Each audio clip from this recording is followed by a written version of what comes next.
Juan Velasco Alvarado nació en Piura en 1909. Fue militar y político peruano, presidente de la República como jefe de la Junta Militar Revolucionaria. Fue agregado militar en Francia, inspector general del Ejército y presidente de la Junta de Jefes de Estado Mayor. En 1968, dirigió el golpe de Estado que derrocó al presidente Fernando Belaúnde Terry y presidió la Junta Militar Revolucionaria. Bajo su mandato, se promulgaron leyes de reforma agraria y educativa, se nacionalizaron los recursos económicos básicos del país, se logró el control directo del Estado sobre las telecomunicaciones y se intentó frenar la influencia económica de Estados Unidos. Desde 1972, su gobierno hizo frente a una oleada de huelgas y movimientos estudiantiles propiciados tanto por la derecha como por la izquierda.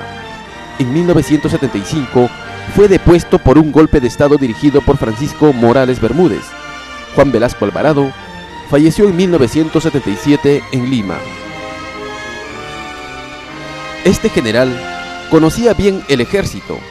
Había visto en su niñez cómo los norteamericanos se sentían dueños de Talara y también las luchas de los obreros por las injusticias que se cometían, y desde entonces se propuso que las armas peruanas se debían poner al servicio de la nación y no seguir defendiendo los intereses de la oligarquía ni de los extranjeros.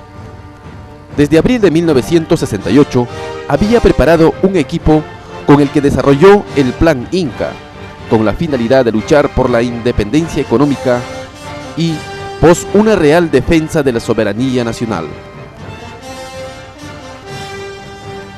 Las fuerzas vivas estaban formadas por las grandes empresas, controlada por los consorcios norteamericanos.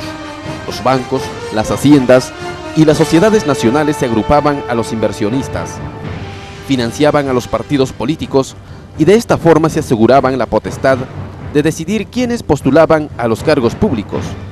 Este era el sistema que imperaba la política nacional. En la década de los 60 hubo guerrillas que se alzaron en armas por la situación caótica y extranjerizante del país por culpa de los políticos de turno, y el ejército se dedicaba a la exterminación de los rebeldes, pero esta vez los oficiales se dieron cuenta de que las balas no mataban las verdaderas causas de los males peruanos. El choque con las guerrillas había mostrado a la oficialidad que la pobreza y la miseria ya eran insostenibles y que el país entraba en un colapso total.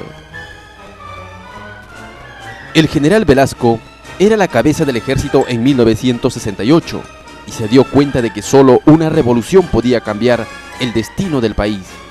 El mundo mismo había cambiado y muchos países ya habían girado hacia una verdadera soberanía, y el Perú no podía ser la excepción. A la 1:55 de la madrugada del 3 de octubre de 1968, el general Velasco dio la orden de iniciar las operaciones que sacarían del gobierno a Fernando Belaúnde Terry, considerado por los golpistas como traidor a la patria, por haber entregado el petróleo a una empresa norteamericana.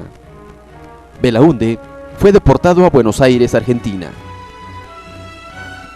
Ese mismo día, el general Juan Velasco Alvarado dio un manifiesto a la nación diciendo estas palabras: al asumir el gobierno del Estado peruano, la Fuerza Armada hace conocer al pueblo del Perú las causas determinantes de su trascendente e histórica decisión que marcará el inicio de la emancipación definitiva de nuestra patria.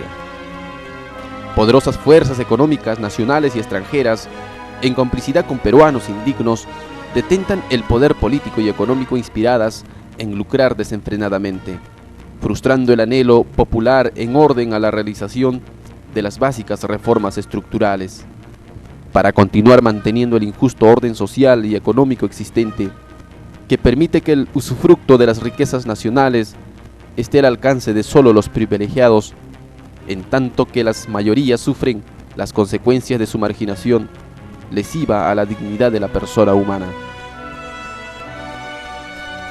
El 9 de octubre, el gobierno revolucionario, después de declarar nulo el Acta de Talara, ordena la inmediata expropiación de todo el complejo industrial de La Brea y Pariñas, entregada por el gobierno de Belaúnde a la IPC de la firma norteamericana, y anuncia que en ese preciso momento las fuerzas del ejército están ingresando al campo de Talara para tomar posesión de todo el complejo industrial, que incluye la refinería, haciendo luego flamear el emblema nacional. Millones de peruanos derramaron lágrimas.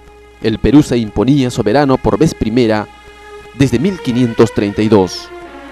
El general Velasco, también emocionado, derramó unas lágrimas. Era el día de la revolución.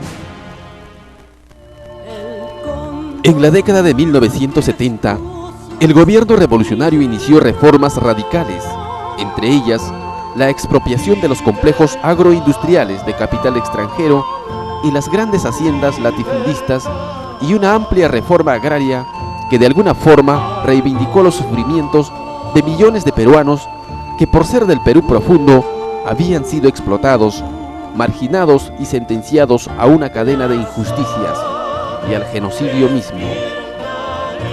Así, el gobierno revolucionario empezó un camino aparente sin retorno. Sin embargo, la oligarquía nacional y extranjera nunca le perdonaría este atrevimiento y esperó pacientemente su caída, lo cual, sin embargo, no acabaría con el proceso revolucionario, pues quedaría escrita la consigna de que solo hace falta valor para enfrentar a cualquier poder nacional o extranjero. La verdad y la legalidad siempre acabarán por imponerse, y ya sea solo por eso, los peruanos de hoy debemos reconocer al general Juan Velasco Alvarado como la figura relevante del Perú del siglo XX.